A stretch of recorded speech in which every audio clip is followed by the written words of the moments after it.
Olá, bem-vindos à nossa quarta aula de hoje, né? Esse vídeo vai ser sobre algumas ideias de aplicação sobre as leis de Newton e eu vou seguir a ordem que está na apostila. Eu vou explicar basicamente o que cada uma dessas situações tem de desafiador para a gente, o que tem de interessante para a gente poder analisar sempre que a gente vê uma situação desse tipo. Mas eu vou seguir a ordem aqui da apostila. Se vocês tiverem mais interesse em pegar mais detalhes sobre cada uma dessas coisas, dá uma olhada na nossa apostila, então. Certo? Então, a primeira coisa aqui que a gente vai começar falando, e que eu acho muito legal de falar, porque eu gosto de falar sobre Galileu, é massa e peso. A diferença entre massa, então massa, estou usando azul, né? Tá bom. Massa e peso. Certo? Então, é muito comum no nosso cotidiano. Então a gente tem que diferenciar aqui, ó. Diferenciar. Certo? A gente tem que diferenciar o que é o cotidiano e o que é o vocabulário acadêmico. Vou chamar de acadêmico. Por que eu gosto de falar isso? Porque tem muita gente que fala assim, quando ouve alguém que é leigo em física falando a palavra peso para descrever quilogramas, certo? A pessoa corrige. Eu acho isso errado, porque na verdade não tem nada de errado na pessoa utilizar o termo peso de maneira informal durante o cotidiano dela para descrever qual é a quantidade de massa que ela tem, certo? Então, se você sobe numa balança, você fala, eu estou pesando tanto, certo? Perfeitamente normal. Você está conversando com seu médico, você está conversando com um familiar, você vai falar sobre o número em quilogramas que você tem de massa como se fosse seu peso. Não tem nenhum problema. Então, o que eu quero dizer? Que no cotidiano, massa igual a peso. Certo? Então, beleza. Massa igual a peso, cotidiano, tal. Só que, quando a gente vai para dentro da academia, que uma academia eu quero dizer um ambiente universitário e tal, a gente precisa começar a definir as coisas para tentar entender como é que elas estão relacionadas. E aí, por conta disso, a gente diferencia o que é a massa e o que é o peso. E o peso passa a ser pra gente massa. Massa eu vou dizer que é quilograma, certo? E o peso é uma força. Então, quilograma metro por segundo ao quadrado. Então tem essa diferença. Então estou escrevendo aqui de uma forma um pouco ruim também, né? Meio informal. Só que eu estou dizendo assim, que massa eu vou medir em quantidade de quilogramas que algo tem. E peso eu vou medir em quantos quilogramas metro por segundo ao quadrado aquela coisa quantos quilogramas metro por segundo ao quadrado aquela coisa está relacionada, certo? Então, enquanto no cotidiano são a mesma ideia, no acadêmico, no meio acadêmico, no meio de estudos, elas são coisas diferentes dentro da física. E aí, por que isso é importante? Porque o peso ele está relacionado com a massa de uma maneira muito simplificada. O peso é igual a massa vezes a aceleração, certo? Aceleração da gravidade. Então, essa primeira linha que eu escrevi em português pleno, né? Mas a gente geralmente diz que P é igual a M vezes G, certo? E que é importante que a aceleração da gravidade ela é aproximadamente a mesma em qualquer lugar que você tiver, certo? Então, G vai ser aqui, ó, esse símbolo tio é de aproximadamente. Ele vai de aproximadamente 9,8 metros por segundo ao quadrado. Mas a gente pensa assim, mas por que eu falei aproximadamente? É porque dependendo do lugar que você está, tem uma série de fatores que vão influenciar nesse valor aqui da aceleração. E, por exemplo, dentro da UFMG, então eu vou botar G, UFMG. Dentro da UFMG, se você for até o departamento de física, que é dentro de um prédio chamado ICEX, Instituto de Ciências Exatas, você vai até o departamento de física, procura um auditório chamado Auditório 2. Você entra no Auditório 2, você vai até a parede, você lê uma placa que tem uma mudança, que tem qual que foi a medida realizada dentro do departamento da aceleração de gravidade. E aí tem lá a medida com muitas casas decimais de precisão e qual que é o erro relacionado a essa medida. Que é uma coisa que a gente não costuma falar aqui, mas toda medida científica tem uma quantidade que você supõe que ela pode estar incorreta. E esse é o que a gente chama de erro experimental e é muito importante para a gente poder assumir algumas coisas dentro da ciência. E essa medida aqui de gravidade dá para a gente 9,78 aproximadamente aqui para o FMG, metros por segundo ao quadrado. Então a gente vê que não é um absurdo em relação ao valor médio que a gente usa dentro da física, certo?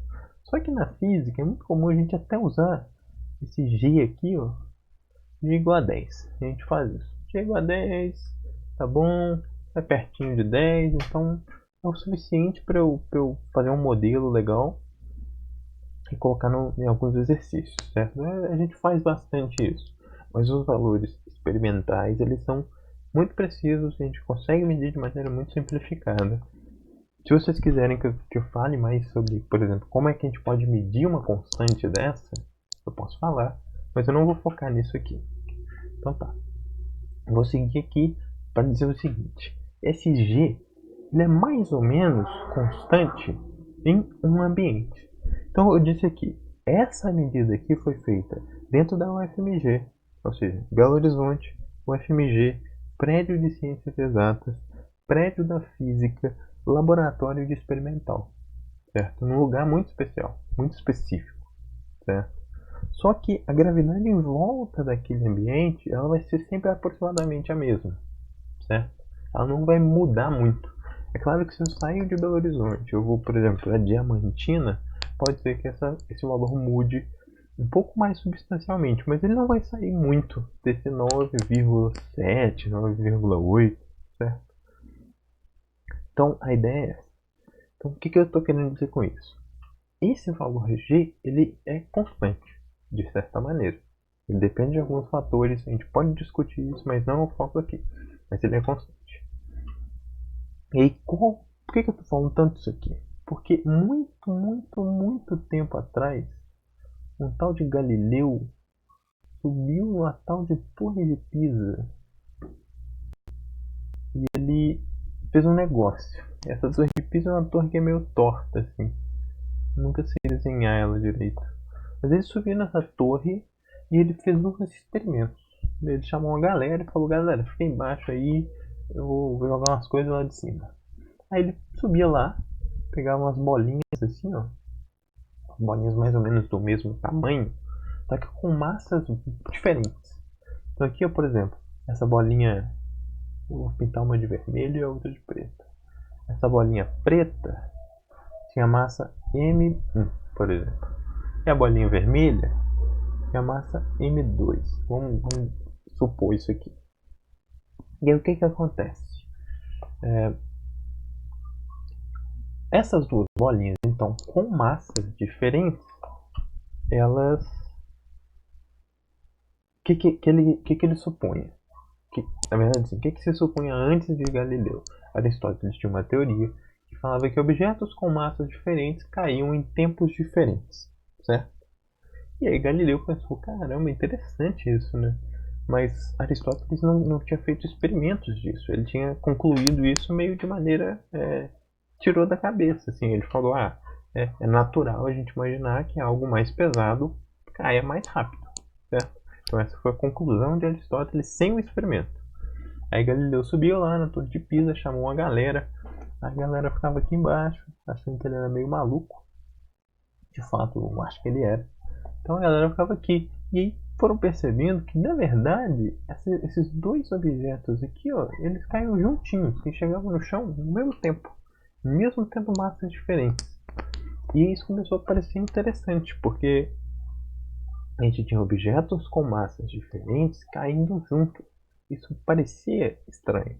E aí Galileu começou a mudar, na verdade, em vez de mudar a massa, ele mudava o formato dos objetos.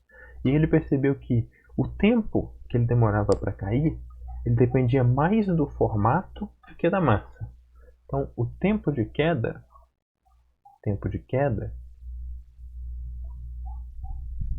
não depende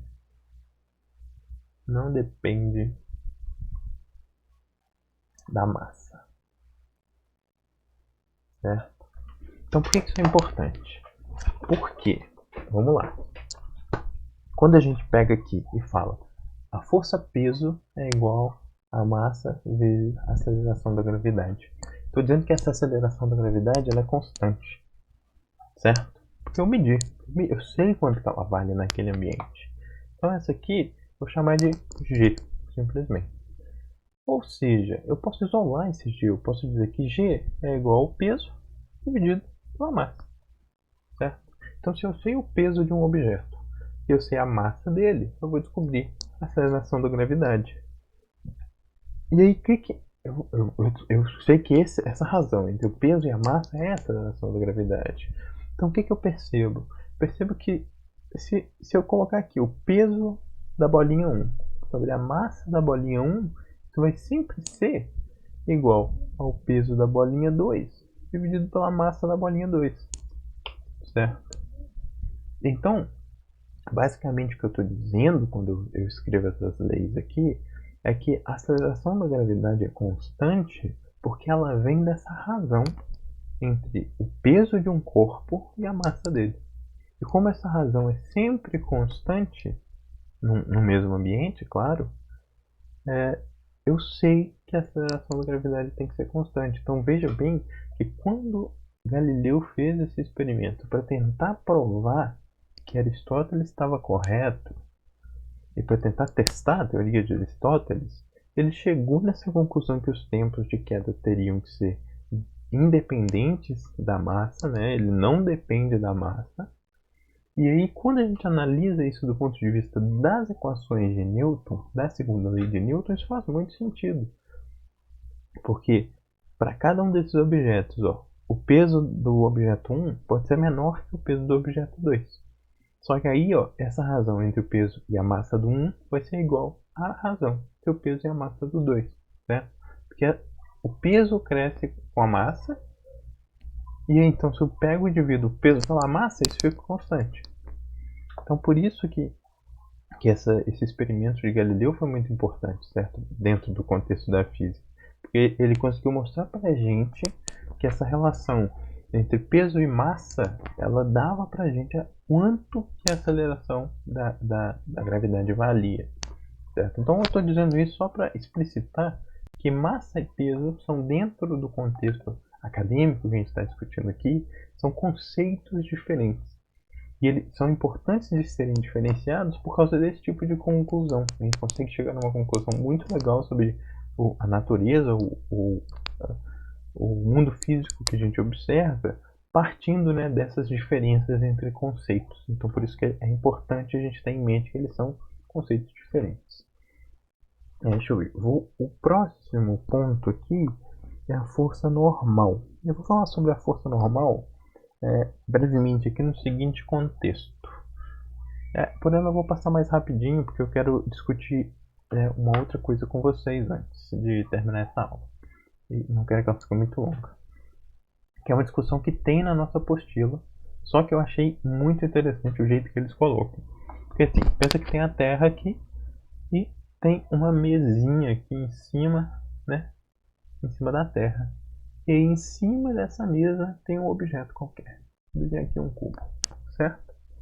Aí o que acontece? Esse cubo ele está sendo puxado em direção à Terra, ou seja, ele está puxando a Terra em direção a ele, beleza? Só que esse cubo também está parado em cima da mesa aqui.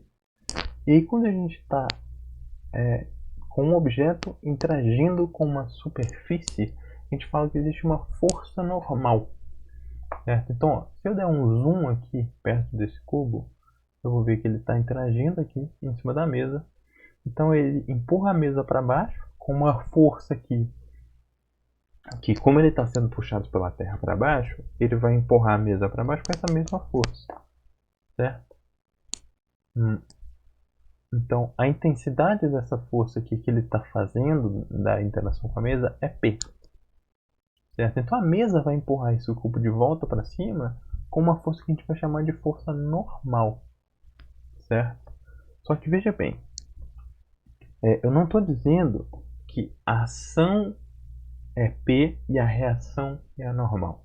Eu estou dizendo que o objeto cubo está sobre a mesa, certo? E a intensidade da interação dele com a superfície da mesa veio a ser a mesma intensidade da força-peso. Mas a força normal que a mesa está aplicando nele não é reação à força-peso que ele está aplicando na mesa, certo? A força normal é reação à força normal também, certo? Que esse pezinho aqui está fazendo na mesa. E que essa força normal tem a mesma intensidade de P. Então isso aqui é importante porque a gente tem o costume de dizer que, nesse caso aqui, tem um objeto em cima da mesa, então a força que ele está fazendo na vertical para baixo é o peso, e aí a gente chama de reação, a gente acaba chamando de vez em quando de reação a força normal, mas a força normal não é reação ao peso, certo? Reação ao peso é também o peso. Só que aqui no caso, ó, vamos lembrar que você tem um peso aqui relacionado a esse objeto, sendo puxado para baixo pela Terra, a Terra vai estar sendo puxada para cima pelo objeto. Isso aqui que a gente chama de ação e reação, no caso do peso, certo? Então, foi só para esclarecer esse ponto. Essa situação está descrita de um jeito bem legal aqui na apostila, então eu sugiro que vocês deem uma olhada, mas eu não vou ficar, não vou me ater a ele, porque eu quero discutir a seguinte situação, ó, que é essa aqui em que a gente tem a força de tensão, certo? Que é quando a gente tem cordas, né? A gente tem cordas envolvendo, a gente tem um sistema envolvendo cordas. Por que é importante a gente discutir esse negócio? Porque a gente tem uma coisa na física chamada de máquinas físicas, certo? E as máquinas físicas, deixa eu apagar isso aqui. Máquinas físicas, elas são coisas, chamar de coisas que nos ajudam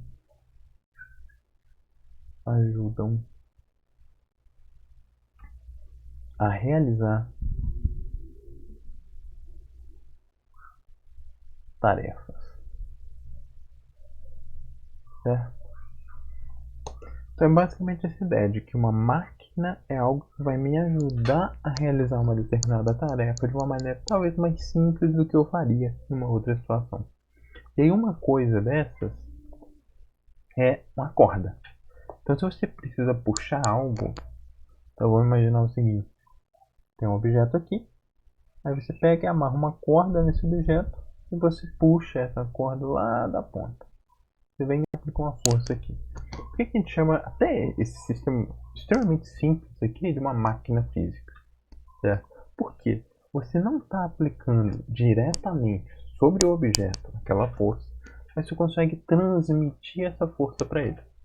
Certo? Então isso aqui vai ser um jeito de você facilitar uma tarefa. Certo? Então, em vez de você precisar, por exemplo, se deslocar até um determinado objeto para puxar ele, você tem essa maneira de transmitir a força.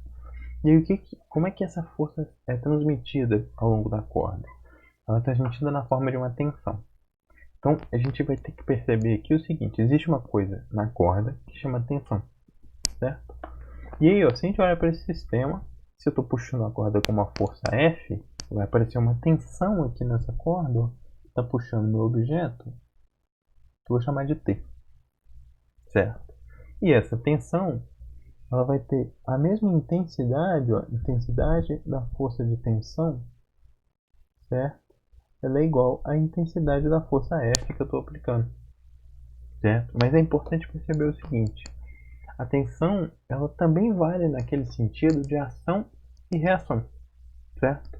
Então pensa o seguinte: aqui o que eu estou fazendo? Eu estou puxando a corda com uma força F. Então vale ação e reação aqui. Então quer dizer que a corda vai me puxar, entre aspas, com uma força de tensão, certo? Beleza? Isso aqui é natural. E do outro lado também vale, ó. Então, se a corda está puxando esse objeto com uma força de tensão T, então o objeto vai puxar a corda com uma força de tensão T também, certo? E aí, se a gente olha para isso dessa maneira aqui, a gente pode pensar, pô, mas estranho, né? Se eu olho para cá, para perto do objeto, eu vou ter a impressão de que a força resultante é zero, então ele não vai se mover. Se eu olho para a direita, eu vou também ter a impressão que a força resultante é zero, onde eu estou puxando, então nada vai acontecer. Mas é importante lembrar daquilo que eu comentei lá atrás. A ação e a reação, elas acontecem em corpos diferentes. Então, do lado esquerdo aqui, ó, eu estou puxando a corda e a corda está me puxando. Só que a gente não puxa um ou outro aliás, essas duas forças de ação e reação, elas não acontecem no mesmo objeto. Então, a força resultante naquele objeto não é nula. Certo? Então, existe uma força resultante diferente de zero, e essa força diferente de zero resultante que vai provocar um movimento. E é importante perceber que a tensão ela é a mesma em todos os pontos de uma corda. Então, ó, uma situação bem comum que a gente tem, ó, é uma roldana, certo? E a gente passa uma corda aqui por essa roldana e prende alguma coisa. Sei lá, puxa essa corda aqui com a força F. É importante perceber que em qualquer ponto dessa corda aqui que eu for medir, qual é a intensidade dessa força que está sendo aplicada sobre a corda? Vai ser a mesma, certo? Isso aqui é muito importante. Ela transmite ao longo de todo o seu comprimento exatamente a mesma força, certo? E a gente consegue medir essa intensidade aqui. Isso aqui é importante por quê? Porque se eu quero puxar um objeto que está numa posição estranha, por exemplo aqui, ó, a gente pode imaginar que é um pintor no topo do andaime e ele está puxando uma lata de tinta. Bom, se eu quero puxar essa lata de tinta, eu quero que isso seja feito do jeito mais prático possível. Então eu não posso usar um mecanismo que não transmita integralmente a força que eu estou fazendo, certo? Então as cordas são muito boas porque elas conseguem transmitir integralmente a força que você faz de um extremo para o outro, certo? E, então, aqui, tranquilo. Só para dar um exemplo aqui interessante de onde a gente veria, né, uma situação aqui com cordas, talvez. A gente tem o seguinte: a gente poderia ter dois bloquinhos, chamar esse aqui de A, esse aqui de B, certo? E aí o que acontece? Eu poderia estar puxando um desses blocos aqui na direção para a direita, por exemplo. E o que acontece? Quando eu estou puxando esse bloco para a direita, vamos imaginar aqui o seguinte, tipo assim, se tiver um atrito, isso vai mudar um pouquinho. Por quê? Se eu olho para o corpo A aqui, eu vou ter o seguinte diagrama de força. Ó.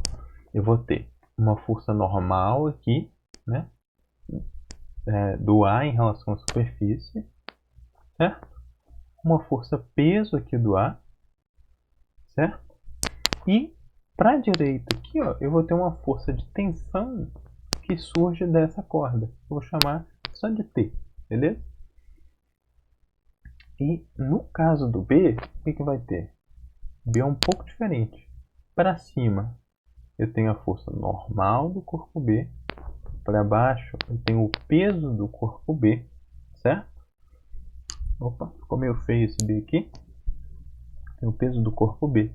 Para a esquerda, eu tenho a tensão. Então, lembrando daquilo que eu comentei, a tensão é a mesma em todos os pontos de uma corda. Então, nessa corda da esquerda aqui, a tensão é a mesma em qualquer ponto. Nessa corda da direita, a tensão já é diferente, certo? E a tensão vale o quê? Vale exatamente a intensidade da força que eu apliquei sobre ele. Então, F. Vou chamar isso aqui de F. E aí agora, como a gente tem esse diagrama de forças aqui, a gente procederia fazendo os cálculos aqui para descobrir, por exemplo, qual que é a aceleração de um corpo, qual que é a aceleração do outro. vou mostrar mais em detalhe como fazer esse tipo de cálculo quando a gente estiver fazendo os exercícios, certo?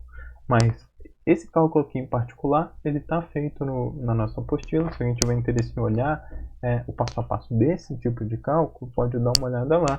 Qualquer dúvida eu posso tirar de vocês, mas a ideia aqui por trás da continha é simples. O importante é entender essa coisa de por que a força está sendo transmitida pela corda, como é que eu construo esses diagramas de força, e como é que eu posso utilizar isso para resolver um problema real, certo? Então, basicamente isso. Então, esse tipo de problema aqui é muito comum quando a gente está lidando com essa transmissão de força por uma corda, certo? Uma outra coisa aqui que eu vou falar é sobre força de atrito, certo? Então, agora começa, esse vai ser o último tópico aqui dessa aula. Então, ó, força de atrito.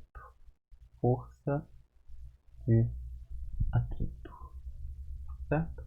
Então, as forças de atrito, eu já comentei lá atrás que Galileu, quando fez o experimento, ele percebeu que a rugosidade ali do chão, ele ia diminuindo a velocidade dos objetos até fazer eles pararem.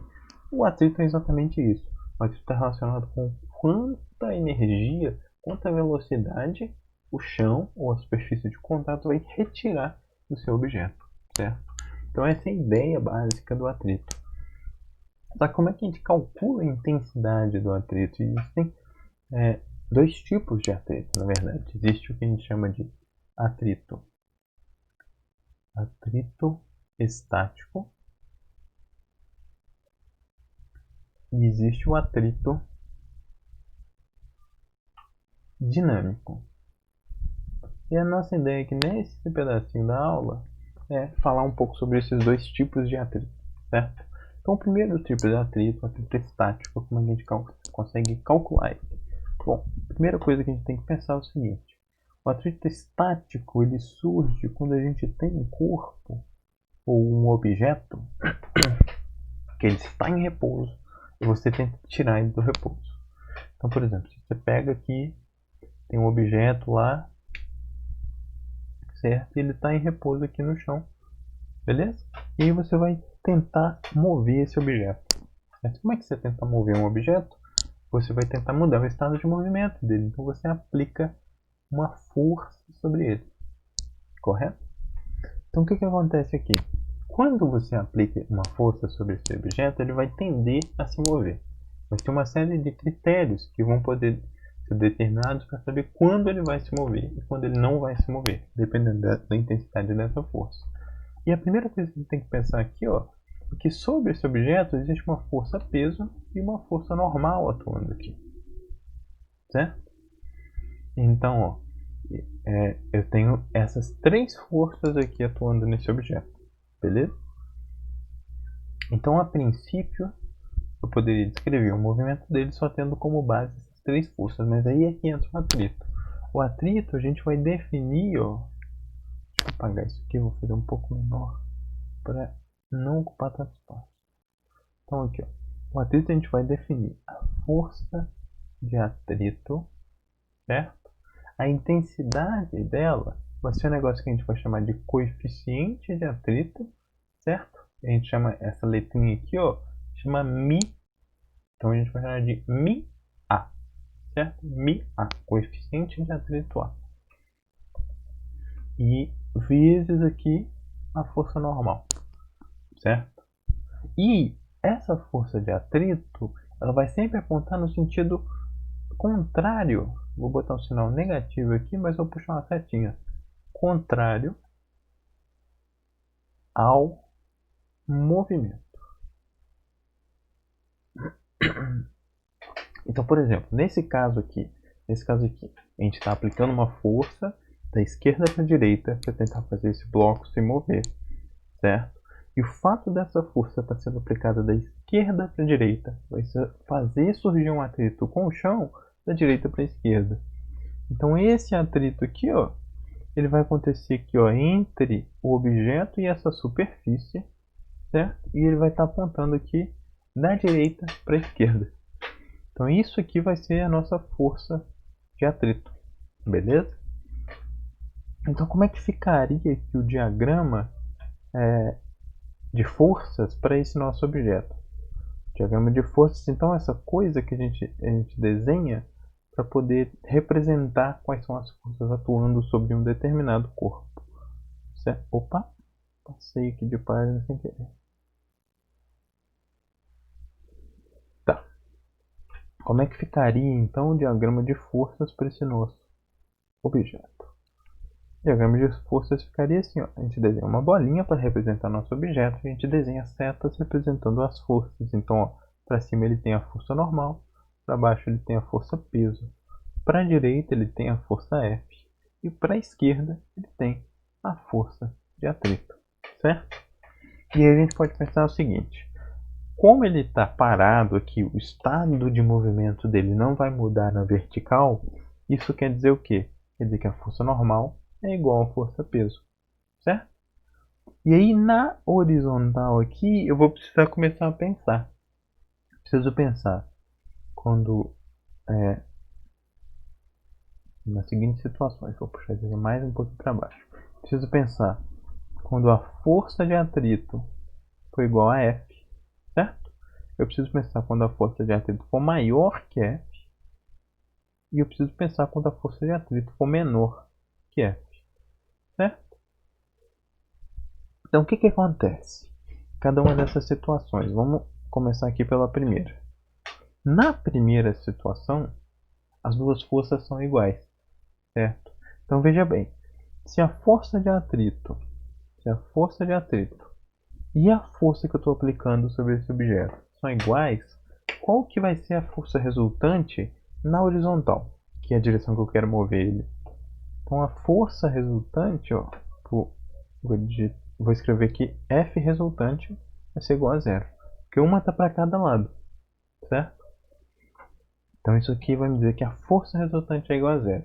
E a gente já falou lá na segunda lei de Newton que a direção da força, força resultante provoca mudança no estado de movimento. Então nesse caso eu não vou mudar o estado de movimento, porque a força resultante é zero. Se a força de atrito for maior que F, então ó, a força resultante aqui está na direção do atrito, certo? Então eu não movo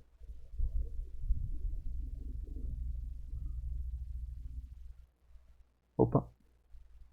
Aliás, peraí, deixa eu explicar uma coisinha aqui. Antes de escrever isso que eu ia escrever, que ia parecer ambíguo. Na verdade, assim, a força de atrito estático, que é essa força quando as coisas estão paradas e eu tento provocar uma mudança de movimento, ela é proporcional à força que eu estou aplicando, certo? Então, se eu aplico uma força pequena, ela é pequena. Se eu aplico uma força grande, ela é grande. Mas ela tem um limite. E aí, quando a gente calcula esse valor aqui, ó, o μA, coeficiente de atrito, vezes a força normal, isso aqui é o valor máximo da força de atrito, certo? Então nunca vai chegar esse momento em que a força de atrito é maior que a força que eu estou aplicando. A força de atrito é estático. Ela vai ser sempre igual à força que eu estou aplicando até um determinado limite, certo? E nesse limite, na hora que a força de atrito for menor do que a força que eu estou aplicando, aí a força resultante vai ser diferente de zero. E aí, nesse momento, meu objeto começa a se mover, certo? É muito comum, nessa situação aqui, a gente fazer um gráfico, que é um gráfico aqui de força de atrito por força aplicada, certo? E nesse tipo de gráfico aqui, ó, geralmente a gente vai ter uma curva assim, ó. O atrito vai crescendo com a força aplicada e aí de repente a força aplicada continua aumentando, mas o atrito não aumenta. E nesse ponto aqui, ó, aqui começa o movimento. O movimento, certo? Começa o movimento porque a força de atrito não está mais equilibrando com a força externa aplicada por mim e aí o objeto começa a se deslocar, certo? E o atrito dinâmico aqui, ele também ele é calculado da mesma maneira que o atrito estático. Só que a força de atrito dinâmico, como força de atrito dinâmico, vou chamar FAD aqui, ela é também um coeficiente, só que de atrito dinâmico vezes a força normal. E qual que é a grande parte interessante aqui? É que esse coeficiente de atrito dinâmico ele é menor do que o coeficiente de atrito estático, certo? E isso aqui é uma coisa interessante, porque se ele é menor, quer dizer que depois que um objeto já está em movimento, o atrito dele com o chão diminui. Então é muito importante eu perceber que depois que eu consigo colocar algo em movimento, o atrito daquele algo com o chão diminuiu, certo? Então isso aqui é uma análise muito interessante que a gente vai ter que fazer em diversos problemas, que eu vou deixá-la aqui só com essa introdução, né? Para essa ideia da diferença entre os dois tipos de atrito. O atrito estático aqui em cima, o atrito dinâmico aqui embaixo. Então o importante aqui, nessa diferença, é que o coeficiente, certo, de atrito dinâmico é menor, certo?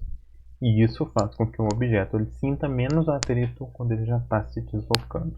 Então, de fato, é mais fácil continuar empurrando o objeto do que começar a colocar ele em movimento. E se você já teve que deslocar, fazer uma mudança ou levar um objeto muito pesado de um ambiente para outro, já deve ter percebido isso.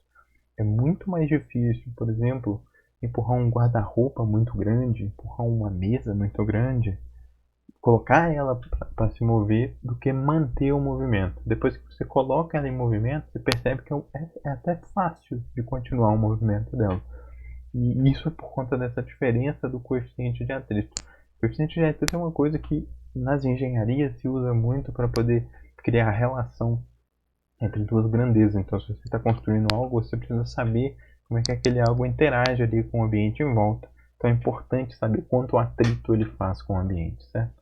Então, com isso aqui, com essa ideia de coeficiente de atrito e essas condições para poder fazer um objeto se deslocar, eu encerro essa aula aqui sobre as leis de Newton, tá bom?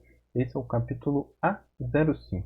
Então, é isso. A nossa próxima aula vai ser na semana que vem, na terça-feira, tá bom? Tchau, tchau.